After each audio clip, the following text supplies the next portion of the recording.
অ' থুপুকি তই মূলা উঘালিছ নেকি? মোকো দিবি তাকে নহয় তই বাৰীত সোমালি যে মই বোলো এনো কি কৰিছ মই এইবোৰ চাইছোঁ বৰ তোৰ খেতিটো বৰ ধুনীয়া হৈছে তাৰ জিলমিলো হৈছে কেইজোপা মান মূলা উঘালিছোঁ মূলা। অঁ মোক এটা দিবি ঐ কি কৰিব আপুনি এতিয়া মাছ মহিলা মূলা নাখায় নহয়। খাই হ'লেও কিবা এটা আচাৰ চাচাৰ অকণ কৰিছোঁ। আপুনি আচাৰ বনাব জানিব? নাজানিলেও কোনোবা এজনীক দিমগৈ আৰু তেল অকণ দিলেতো বনাই দিব। এইবোৰ হেৰি মূলা এতিয়া নাখায় আৰু মাঘমহীয়া এতিয়া আচাৰ বনাবহে পাৰিম আৰু সেইকাৰণে মাঘত নাখায় বাৰু মূলা হেৰি আচাৰ বনাবলৈহে হ'ব। হ'ব বাৰু দিম দিয়ক দুটামান। এয়া তুলি আছোঁ আৰু দিম দুটামান।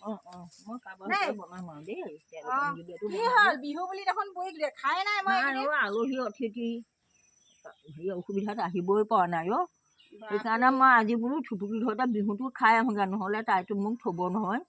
পিঠাই শেষ হ'ল বিহু। হ'ব দে নালাগে পিঠা চাহ একাপ পিঠাই শেষ হ'ল আৰু এতিয়া আজি কেইবাদিনো গ'লেই আৰু সেইটো হয় বাৰু ব'লক চাহ অকণকে খাই যাবগৈ হ'ব চাহ একাপ খালেও হ'ব দে ব'লক ব'লক মই এফালে গৈছোঁ ব'লক হ'ব দে।